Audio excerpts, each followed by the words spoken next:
The title is Are UFOs Angels? And we will be taking questions after this talk, but I also take questions on my social media.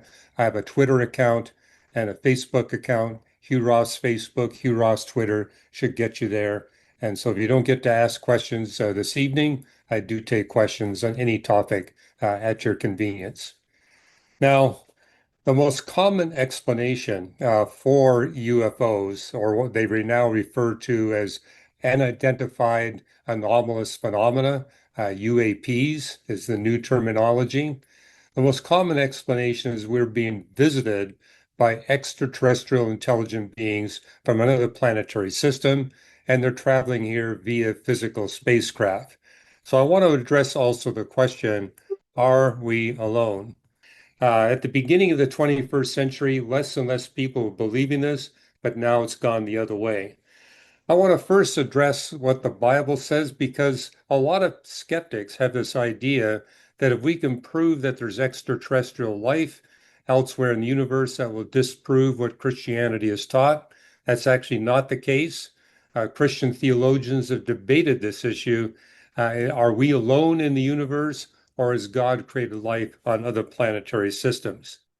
Well, what we see in Psalm 104, for example, is how many are your works, O Lord? In wisdom you made them all. The earth is full of your creatures.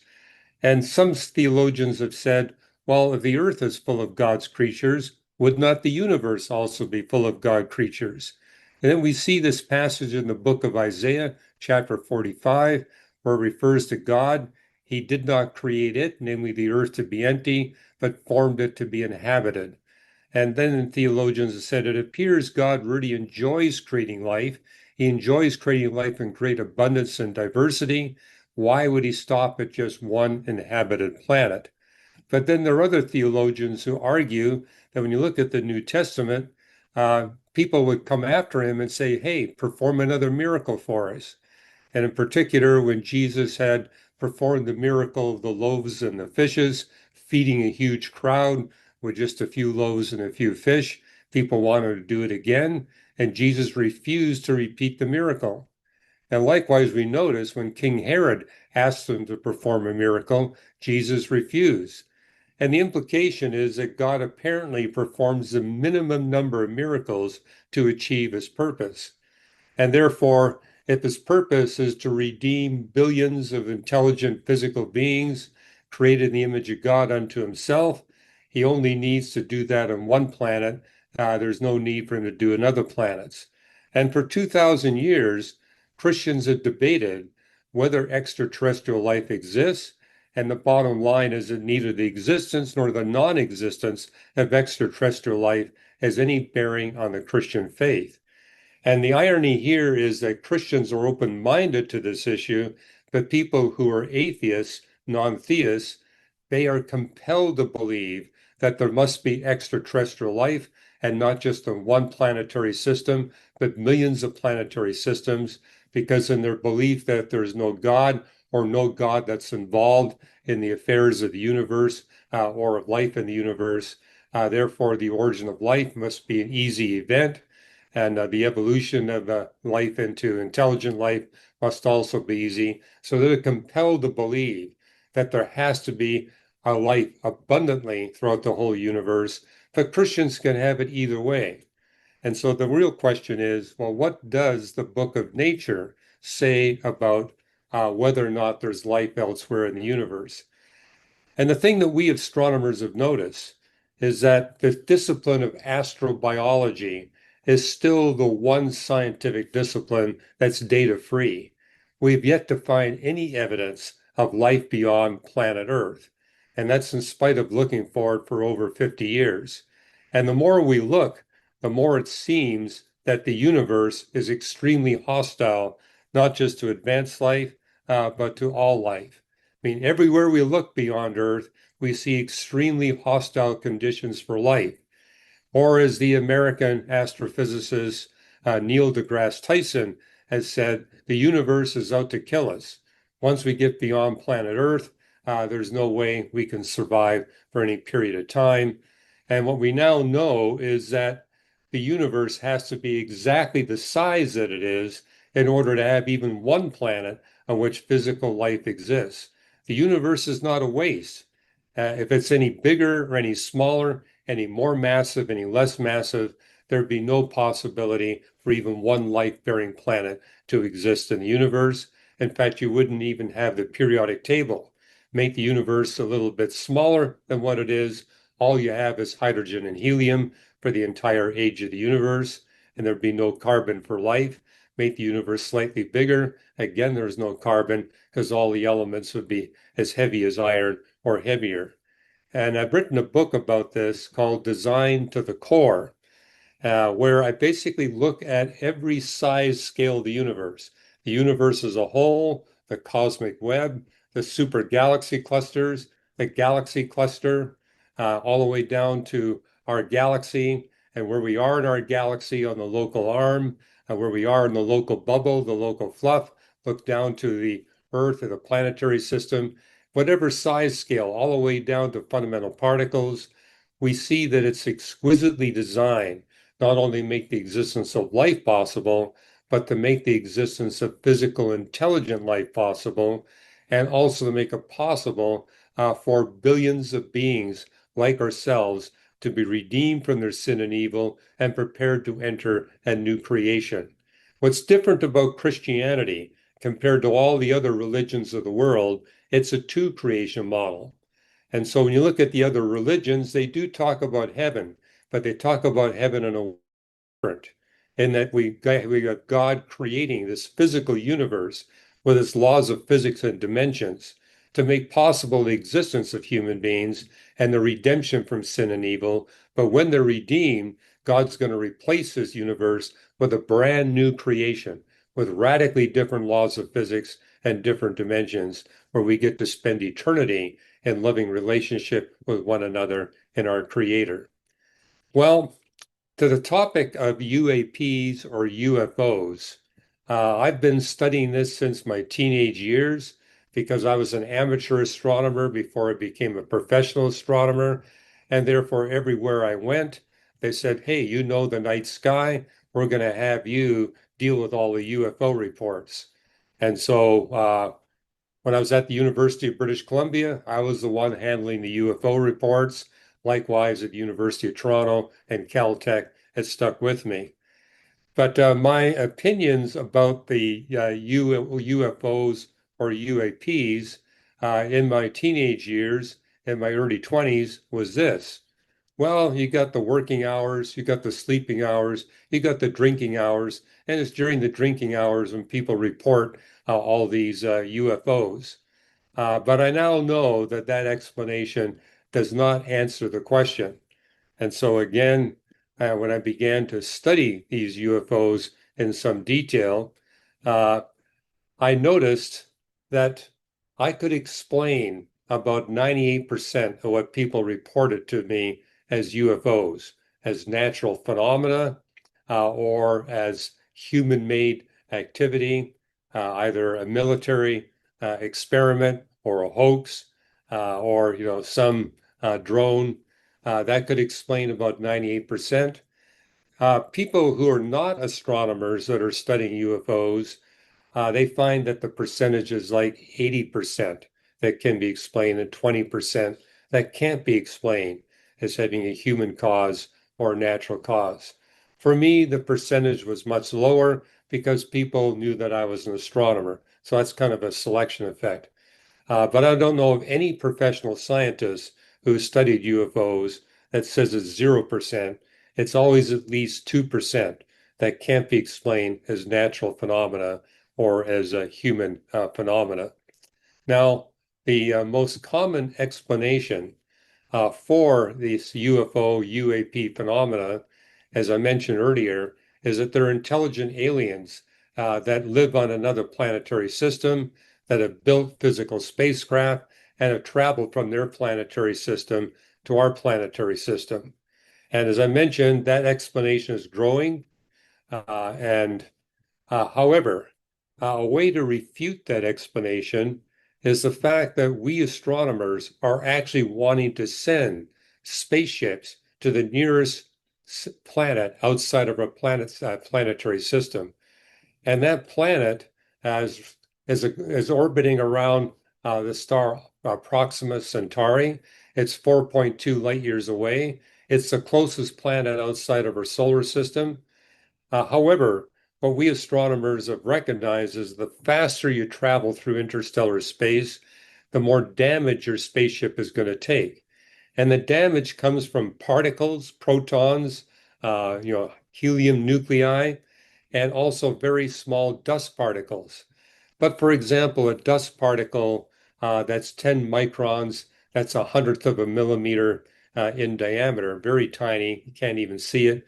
If that were to hit your spaceship when you're traveling at 10% the velocity of light, it would be like a 1 kilogram mass smashing into your spaceship at 18,000 kilometers per hour. And no spaceship could have the armor plating that be able to withstand a collision of that nature. And you're going to be hitting these dust particles all the time. And so we astronomers have figured out that we have to make our spaceships very small, small enough that they're not going to take too many hits from these dust particles. And so the plan is to send thousands of these spaceships to the nearest planet outside of our solar system. And these spaceships are going to be the size of a half toothpick, no bigger than this. And they're going to be shape of a toothpick because if you can make the movement in the direction of the spaceship has sufficiently small cross section, you're not going to be hitting too many dust particles. And so, yeah, it's got to be literally just a millimeter in diameter and have about 3 centimeters long. This is the biggest spaceship you can send through interstellar space. And even then, we have to send thousands because most of those spaceships will be destroyed before they get to the target planet. But the idea is that there'll be some of them only partly destroyed that'll be able to function and send us back useful information. And the problem is E equals mc squared. And so if you were to double your velocity, the damage you take to your spaceship goes up by a factor of 4 times. And so we astronomers recognize the fastest you can travel through interstellar space with any kind of spaceship, no matter how tiny it is, you're limited to 10% the velocity of light, which means it's going to take us 42 years to get to that spaceship, another 4.2 years to get any useful information back. So that's just one piece of scientific evidence that establishes that these UFOs are not physical spacecraft in another planetary system. Such a spacecraft would violate the laws of physics. However, we can't tell that these UAP, UFO reports are just people's imagination. What we notice is that there are literally thousands of these UFO reports that are taken by credible witnesses. Moreover, we're not talking a few seconds. The For 90% of what people report as UFOs, it can't be explained by natural phenomena or human activity. The event lasts between 1 minute and 30 minutes, and the average is about 15 minutes. And so the observer has a lot of time to accumulate the phenomena that's taking place. Moreover, we have hundreds of these phenomena that have been witnessed by scientists, astronomers, pilots. So these are people that are trained in night sky observations. And so they have the education to be able to determine, hey, this is really not a natural phenomena. As I mentioned earlier, about 2 to 15% of what people report as UFOs are outside of natural phenomena or human activity. And there's over 2,000 cases where observers over several minutes have watched a UFO go through the atmosphere where as it goes through the atmosphere, several observers are able to determine the velocity. The velocity comes in at literally many thousands of kilometers per hour, which means it's moving at 5 to 6, sometimes 15 times the speed of sound. When you move that fast, you not just get one sonic boom, you get multiple sonic booms, but not a single case of what I call residual UAP. That's defined as something that doesn't have a natural explanation or a human-made explanation. Uh, Never has a sonic boom been reported. Moreover, the observers never see heat friction. Now, I've seen the space shuttle go through the atmosphere, and when it does, you see a streak of heated atmosphere behind the space shuttle. In none of these cases has any witness ever seen any evidence of heat friction, no sonic boom. Those are both two evidences that we're not looking at something that's physical. But these are cases where the observers see the RUAP going through the atmosphere and they see it crash into the Earth. And so you go to the crash site, and when you go to the crash site, you see a shallow crater. And so the ground has been depressed by a few centimeters, sometimes as much as 60 centimeters. The ground has been depressed. And when you look at the site, you note that the crater is about the approximate size of the observed RUAP, but we see no artifacts. There's no debris. Nothing physical has ever been recovered from any of these RUAP crash or landing sites. But as you go to the landing site, what you notice is that the vegetation is damaged. If there's snow, the snow is melted. If there's soil, sometimes the soil is compacted and turned into rock. And so something is happening. There's some kind of energy release here. And this is why in the book that we've written on this topic, Lights in the Sky and Little Green Men, we conclude that these residual UAPs, these residual UFOs, are not physical, but they're real. They're real in the sense that we can see the effects, the impact that they have on the earthly environment. We also see the impact that they have on the human contactee.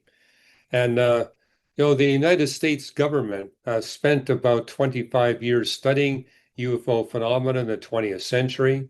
The astronomer that led that effort, Alan Hynek, he wound up coming up with the term close encounters. And there's been movies about this, close encounters of the first, second, third, and fourth kind. And its definition of a close encounter is where the human being comes within 150 meters of the actual UFO, phenomena that's taking place. So it means that the human is closer than 150 meters. That's a close encounter of the first kind, which is a mere sighting. A close encounter of the second kind is where there's environmental physical effects, where you can observe that the snow is melted, the vegetation has been damaged. What's interesting is that sometimes trees in the vicinity of the crash site, the leaves will be damaged, and the new leaves that replace the leaves that are damaged also are having damaging effect. They die very quickly. It literally takes as much as 1 to 2 years for the vegetation in the area to cover. And then close encounters of the third kind is where the human contactee actually sees a UFO being, actually sees what looks like a creature that's coming out of the UFO uh, phenomena that's taking place there. A close encounter of the fourth kind is where there's direct contact. So, for example, the human contactee, as a result of the close encounter, may be put into a trance. The most famous example is where a contactee was put into a trance and then, in the trance state, began to write a book. Now, this wasn't a small book. The book actually has more words than the Bible's got in it. But what's interesting about this book is a third of its content. A lot of its content is about what's happening elsewhere in our galaxy and about all these planetary systems that have beings in it. But a third of the content of the Urantia book, that's a book that was communicated through a person being put into a trance as a result of a UFO encounter. A third of the content denies the deity of Jesus Christ. So a third of the content is aimed at trying to refute the Christian faith. A close encounter, the fifth kind, is where the human contactee suffers a serious injury, and in several dozen cases, the human contactee has been killed on the spot. Now, in 100% of these close encounters, uh, even in the close encounters of the first kind, the humans that see the encounter always experience something deleterious. About the best you're going to come away from a close encounter with one of these UFOs is recurring, terrifying nightmares. And you say, well, what are other conditions? People have suffered temporary blindness. They've been put into uh, where they lose consciousness, where they lose control over their body. They can still see and hear, but they can't move their body, where they suffer burns or scars on their body. Uh, and they're always terrified by the phenomena. And it's not just with humans. In hundreds of cases of a close encounter, the human contactees animals react first. So their pet cats and their pet dogs will begin barking and cowering with fear before the human actually sees the UFO phenomena. All kinds of birds, cows, horses have been impacted in this way and have actually suffered injury as well. So it's not just the human contactee, it's their animals, but it's the animals that have a relationship with the human contactee. The other animals don't experience this.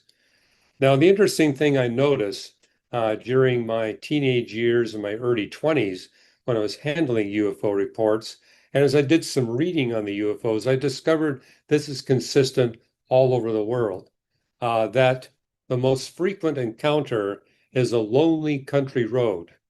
It's interesting, if you're in the wilderness, long ways from trails and roads, the encounter incidence is very low. And it's very low in cities. But along lonely country roads is where you see the most frequent number of encounters with these UFOs. And the most frequent encounter time is 3 a.m. in the morning. Well, what I found interesting is that, who hangs out at lonely country roads at 3 a.m. in the morning looking at the night sky? Well, it's we astronomers. Our telescopes are at the end of lonely country roads. And so we want to be in a dark place. And so we actually construct a road to our telescope. And when are we out most frequently observing the night sky? At about 3 a.m. But what's interesting is that the encounter rate by astronomers with these UFOs, UAPs, is extremely low. They do occur, but very infrequently. But what I also noticed when I was doing a lot of observing on some of the major telescopes in the world is that uh, the only astronomers that were having encounters with UFOs were astronomers that were deep into the occult. So, for example, when I was doing observations on the Algonquin radio telescope in northern Ontario in Canada, I was logging about 1,500 hours of observing time per year. And I was doing this over a 5 year stretch. And I never saw a UFO. But there are two astronomers from a different university. They would have 3 to 4 hours of observing time a year. But every time they were on a telescope, they had an encounter with a UFO. But here's the difference. The astronomers that were not involved in the occult never had these encounters. These two astronomers that were very heavily involved in the occult were having them every time they're on the telescope. So this is what began to intrigue me. Is it possible that these residual UFOs, the ones that don't have a natural explanation or a human-made explanation, only occur to people that are heavily involved in the occult? And that proved to be correct. Only people with open doors to occult experience would have these close encounters. And what I also notice is this, that the greater the occult involvement, the more frequently they had these encounters. So people have these RUFO, RUAP encounters. They often will have repeated encounters. not just one encounter, but it would be happening throughout their life. And the more they're involved in the occult, the more frequently they have these encounters, and the closer are the encounters. But I've also observed this, that people come to me and they're having these encounters, they're terrified by the encounters, and as I help them leave the occult, close the doors of the occult, stop their occult activities, that's the end of their UFO encounters. Suddenly they no longer have any of these encounters. And where this was most dramatically revealed to me is when I was invited to speak to scientists in the Soviet Union. And this was back in the late 80s and early 90s when the communists were still ruling over Russia. And I got an invitation from the Soviet lab. We want you to come to Russia and speak to our scientists. And they knew I was a Christian. And they said, well, here's the conditions. You'll only be allowed to speak to scientists. If you share your Christian faith with anyone who's not a scientist at a PhD level, we will immediately deport you. You'll never be allowed into Russia again. So that's the restriction. You can only share with scientists, and only in their lecture halls are you going to be allowed to speak to them. And they get to pick the topic. So they said, we want you to come to Russia with a list of talks. And half of them can make a connection between science and Christianity. The other half will be science only. There'll be technical talks focusing just on science where there's no indication of Christianity. And I said, well, how many talks can I have prepared? And they said, up to 30. So I went to Russia with 30 prepared talks, 15 of them which had nothing to do with the Christian faith, and the other 15 were the ones where I was connecting the Christian faith with science. And they also told me when you walk into the lecture hall, the scientists there will look at your 30 talks. They get to choose, which meant I had to be prepared to give any one of 30 talks on the spot. What was interesting is that they always picked a talk that linked science with the Christian faith. The other 15 I had where they never chose those. Another 15 that made the link between the Christian faith and science, they in over half the cases, 60% of the cases, they said, we want you to speak on UFOs and Christianity. 60% of my talks were on that topic. And I discovered why. This was a time in Russia where physicists in their labs were doing occult physics. And the occult physics, basically what was happening in Russia at that time, you had research physicists studying the occult, trying to come up with occult weapons they could use against the West. And consequently, a lot of the lectures I was giving, I was speaking to people who were deep into the occult, literally more than half the people. My audience is typically numbered about 500 scientists, and over half of them had close encounters with UFOs. And many of those have, literally, I could tell by their behavior, were possessed by fallen angels. They were possessed by demons. And the connection is this. A fallen angel, a demon, can only influence your life if you invite their encounter. And these fallen angels promise the human contactee, we're going to give you secret information, we're going to give you supernatural powers, but it's on the condition that you submit your will to the fallen angel. And I remember one lecture I gave in Soviet Russia where about a quarter of the people in my audience were clearly possessed by these fallen angels. I could tell because they were cowering in fear as I walked into the auditorium. Some of them curled up into the fetal position. They began screaming obscenities at me and literally charging Jesus Christ with vile, evil, accusing him of, rampant homosexual rape, for example. And, people that are not demon possessed don't behave that way. You don't see them cowering with fear when a Christian walks near their vicinity. And they were screaming and yelling, stopping me from giving my lecture. I had to go back the next day with another Christian scientist that had come with me from the United States. And I said, you just stay at the back and pray that the Holy Spirit will silence these fallen angels, these demons. That's exactly what happened. And a number of people came to faith in Christ as a result. Now, it's interesting. I returned to Russia in 1994. And in 1994, the communists were no longer in control of the country. It was a brief period when Russia actually had a functioning democracy. And what I noticed is that interest in UFOs had dramatically fallen by at least an order of magnitude. No longer was I running into, say, half the audience having close encounters with UAPs. It was kind of like what I saw in the United States. Maybe 1% were having these close encounters. Uh, I also noticed that the research institutes and the universities were no longer involved in occult research. And so that dramatic drop in interest in UFOs, encounters with UFOs, and clearly demonic consequences told me, yes, I think this is a valid explanation for these close encounters. People have dabbled in the occult, seeking supernatural information or power, and consequently, they come under the control of these fallen angels. And the thing about angels, they can manifest themselves in any form or shape they want. They can come to you in the form of your dead grandfather. They can come to you in the form of a balloon, which is a very common encounter that happened centuries ago.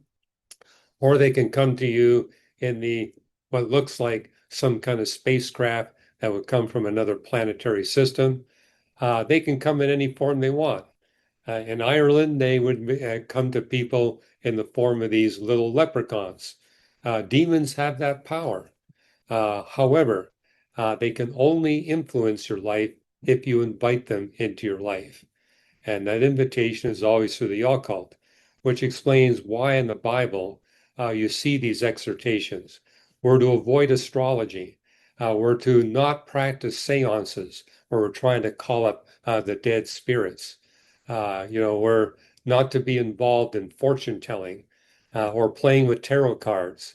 Those are just a few examples of occult tools that people use to get information or to get some kind of supernatural power. And the strategy of these fallen angels is they entice you with information and power, but it's at the expense of truth. Notice when people talk about what they've heard about these UFOs, it's always deceptive. I mean, 100 years ago, these UFOs were appearing to us as slow-moving dirigibles in the atmosphere. In World War II, they were the Foo Fighters. They were looking like craft that traveled at the speed of sound. Today, the encounters are traveling at the speed of our fastest spaceships, literally, 40,000 kilometers per hour, and take the form of the spaceships we're building. So they seem to be keeping pace with our technology. And their stories have been changing. 100 years ago, they were telling their human contactees, oh, we're from a civilization on the backside of the moon. When people became educated enough to realize that that wasn't credible, they then said, hey, we're from Venus. And when people realized how hot it is on Venus, they changed their story to Mars. Now their story is we're from a distant planetary system. So they seem to be keeping pace with our technology. They're keeping pace with the general knowledge of human society. But in 100% of the cases, the information they're communicating to people is incorrect. And I think the lesson we can learn from this is we can avoid the occult by putting higher priority on truth than on power. And that's what the Bible exhorts us to do, to put the highest priority on pursuing truth, love, and eternal life, and to avoid the occult at all costs. And that's not easy. I mean, my wife and I have done seminars, weekend seminars for Christian college students here in the United States. And we were shocked to discover about a third of the women in these conferences had been involved in the occult and had no idea that they were involved in the occult. As we quizzed them, we discovered, well, they'd be having a sleepover, and when their parents were asleep, they would haul out a Ouija board, or they bring out tarot cards, and they just didn't know that this was something that was dangerous. And likewise with a lot of the college men, we discovered it was certain video games that were causing them to be drawn into the occult, which tells me that churches all around the world, we need to be teaching our people the dangers of the occult and also equipping them to help people that are involved in the occult. I'll just give you one example. There was a young man that came to me and told me about these encounters he was having with UFOs. But as I quizzed him, he says, look, there's no occult in my life. There's none in my family. Because sometimes the way it works is you have a father or a grandfather in the occult, and the demon can use that to come into your life, which is why David confessed the sins of his parents before he took the throne of king over Israel. He wanted to cut the link, and the link is easily cut. If you know you got a close relative that's involved in the occult, you simply confess that as something that displeases God in prayer, and that prevents the demon, the fallen angel, from using your close relative to influence your life. Now, the young man I was talking to said, well, that's not the case in my family. Nobody's involved in the occult. I've never been involved in the occult. I said, well, are you in a relationship now? He says, yes, I'm in a relationship with a young woman. And I said, well, is it a sexual relationship? And he confessed that it was. Then he told me that his girlfriend was a practicing witch. And I said, well, if you look at what it says in the book of Corinthians, when you have sex with someone, you become one with that person. And that oneness actually allows the demon to use your girlfriend because of your sexual relation to influence your life. The moment he broke off the relationship with that woman, that was the end of his UFO encounters. He also confessed that what he did in practicing that relationship was something that offended God. So he confessed that as sin. That ended it. He's never had a UFO encounter since that time. Now, I'm going to close with this one slide. Here we go. This is a slide of the United States, the 48 contiguous states. And the red color you see there indicates a high degree of UFO sightings. The blue indicates very low degree of UFO sightings. And these are sightings per 10,000 people. So this is a way we take out the population effect. It's the number of sightings per 10,000 people. But what you notice is that the Western states have a very high incidence of UFO encounters. Likewise, the extreme northeast of the United States. And if you look in the Bible Belt area, the Midwest and the southern states, you notice they have a very low incidence. And again, I cite this as evidence. It's regions of the world where people are heavily involved in the occult, where you see the highest number of close encounters with these R UFOs. That explains why many more people in France are having these encounters, in equatorial Brazil and Soviet Russia, than is the case of other countries where the occult involvement is much less. So with that, I'm going to stop my screen share here.